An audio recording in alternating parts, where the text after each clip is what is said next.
ಆಗ್ತಾ ಇತ್ತು. ಇಲ್ಲೊಂದಷ್ಟು ಕಾಂಗ್ರೆಸ್ ಅಭ್ಯರ್ಥಿ ಗೆದ್ದಿದ್ದಾರೆ ಅನ್ನೋಂಥ ವಿಚಾರ ಆಯಿತು, ಸಂಭ್ರಮ ಆಯಿತು. ನೀವು ಒಳಗಡೆ ಇದ್ರಿ, ಏನಾಯ್ತು ಅನ್ನೋದನ್ನ ಸ್ವಲ್ಪ ತುಂಬ ಜನ ನೋಡ್ತಾ ಇದ್ದಾರೆ. ಬೆಳಿಗ್ಗೆ 7:10 ಕೌಂಟಿಂಗ್ ನಿಲ್ಲಿಸಿ ಅಂತ ಒಂದೇ ರಗಳೆ ಅವ್ರದ್ದು. ಕೌಂಟಿಂಗ್ ಬೇಡ ಅಂತೇಳಿ.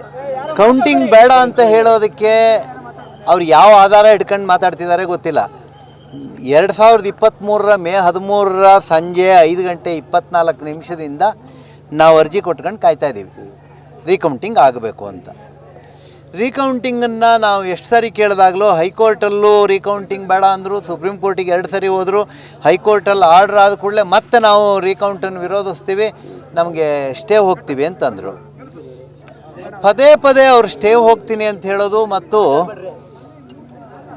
ರೀಕೌಂಟಿಂಗ್ ಬೇಡ ಅಂತ ಹೇಳುವಂಥದ್ದನ್ನು ನೋಡಿದಾಗ ಅವರಿಗೆ ವಾಸ್ತವಿಕತೆ ಏನು ಅನ್ನೋದು ಗೊತ್ತಿತ್ತು. ಹಾಗಾಗಿ ಬೆಳಗ್ಗೆಯಿಂದ ಈ ಸೀನ್ನ ಕ್ರಿಯೇಟ್ ಮಾಡ್ತಾ ಇದ್ದಾರೆ.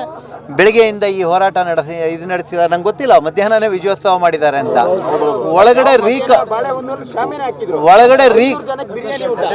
ಒಳಗಡೆ ರೀಕೌಂಟಿಂಗ್ ಸ್ಟಾರ್ಟ್ ಆಗಿದ್ದೆ 3:45 ಮೇಲೆ. ಅದಕ್ಕಿಂತ ಮುಂಚೆ ಇಲ್ಲಿ ವಿಜಯೋತ್ಸವ ಮಾಡಿದ್ರೆ ಅದಕ್ಕೆ ಯಾವ ಅರ್ಥ ಏನು ನಮಗೇನು ಅರ್ಥ ಆಗಿಲ್ಲ. ರೀಕೌಂಟಿಂಗ್ ಸ್ಟಾರ್ಟ್ ಆಗಿರೋದೆ 3:45 ಮೇಲೆ. ಕೌಂಟಿಂಗ್ ಸ್ಟಾರ್ಟ್ ಆಗಿ ಸ್ವಲ್ಪ ಹೊತ್ತಿಗೆ ಗಲಾಟೆ, ಈ ನಿಲ್ಲಿಸಿ ಕೌಂಟಿಂಗ್ ಬೇಡ ಅಂತೇಳಿ. ಅವ್ರು ಗೆದ್ದರೆ ಸಂವಿಧಾನಕ್ಕೆ ಜಯ, ಸತ್ಯಮೇವ ಜಯತೆ. ಅವರಿಗೆ ಸೋಲಾದರೆ ಏನು ಹೇಳಿ, ಅವರಿಗೆ ಸೋಲಾದರೆ ಟ್ಯಾಂಪ್ರಿಂಗ್, ಇನ್ವ್ಯಾಲಿಡನ್ನು ತೆಗೆದ್ರೆ ಟ್ಯಾಂಪ್ರಿಂಗ್ ಮಾಡಿದ್ದಾರೆ ಅಂತ. ಇದು ಅವ್ರಿಗೆ ಅಭ್ಯಾಸ ಇರ್ಬೋದು, ನಮಗೆ ಇದೆಲ್ಲ ಗೊತ್ತಿಲ್ಲ. ನಾನು ಸರ್ಟಿಫಿಕೇಟ್ ಕೊಡ್ತಾರೆ ಅಂತ ಭಾವಿಸಿದ್ದೆ, ಕೊಟ್ಟಿಲ್ಲ. ಅದನ್ನು ಅಕ್ಯುರೇಟ್ ಇನ್ನೂ ನಂಗೆ ಗೊತ್ತಿಲ್ಲ, ನೋಡೋಣ. ಅವರು ಮಧ್ಯಾಹ್ನ ಸಂಭ್ರಮಾಚರಣೆ ಆಗ್ತಾ ಇತ್ತು ಸರ್. 52 ಹೋಟೆಲ್ ಅಂತ ನಿಮ್ಮ ನೂತನ ಅವರು ಹೇಳಿದ್ರು, ಒಳಗಡೆ ಬಂದು ಗೊತ್ತಿಲ್ಲ, ನಾನು ಇನ್ನೂ ಲೆಕ್ಕ ಎಲ್ಲ ಮಾಡಿಲ್ಲ. ಮತ್ತು ಕೋರ್ಟ್ ಇಶ್ಯೂ ಇದೆ. ಅದೀಗ ಅವ್ರು ಏನು ಮಾಡ್ತಾರೆ, ಕೋರ್ಟಿಗೆ ಕೊಡ್ತಾರೋ ಏನು ಮಾಡ್ತಾರೆ ಅಂತ ಹೇಳಿರುವಂಥ ಸಂದರ್ಭದಲ್ಲಿ ನಾನು ಆ ಥರದ ವಿಷಯಗಳನ್ನು ಮಾತಾಡೋಕ್ಕೆ ಇಷ್ಟಪಡಲ್ಲ.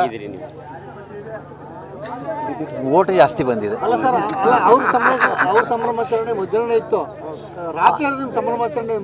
ನಾನು ಕೇಳ್ತಾ ಇರೋದು ಯಾಕೆ ಅವ್ರು ಮಧ್ಯಾಹ್ನ ವಿಜಯೋತ್ಸವ ಮಾಡಿದ್ರು ಅನ್ನೋದೇ ಆಶ್ಚರ್ಯ. ಓಟ್ ಕೌಂಟಿಂಗ್ ಸ್ಟಾರ್ಟ್ ಆಗಿರೋದೇ 3:45. ಸ್ಟಾರ್ಟ್ ಮಾಡಿದ್ವಿ ಮೈತ್ರಿ ಪಕ್ಷದ ಅಭ್ಯರ್ಥಿ, ನಿಮ್ಮ ಮೈತ್ರಿ ಪಕ್ಷದ ಅಭ್ಯರ್ಥಿ ಹೊರಗಡೆ ಒಂದು ಹೇಳಿಕೆ ಅವ್ರ ಸಂಭ್ರಮಾಚರಣೆ ಕಾರಣ ಆಯಿತು. ಗೊತ್ತಿಲ್ಲ ಅವ್ರು ಏನು ಹೇಳಿದ್ರು ಅಂತ, ನೋಡೋಣ ಏನೇನಾಗುತ್ತೆ, ಕಾದು ನೋಡೋಣ. ಧನ್ಯವಾದ. ಖುಷಿ ಆಗುತ್ತೆ. ಏನು ನಡೀತಾ ಇದೆ ನೋಡೋಣ. ಈಗ ಎಲೆಕ್ಷನ್ ಕಮಿಷನ್ರಿಗೆ ಕಳಿಸಿದ್ದೀವಿ ಅಂತ ಹೇಳ್ತಾ ಇದ್ದಾರೆ, ಏನೇನಾಗಿದೆ ಏನೇನು ನೋಡೋಣ. ದೇವ್ರಿದ್ದಾನೆ.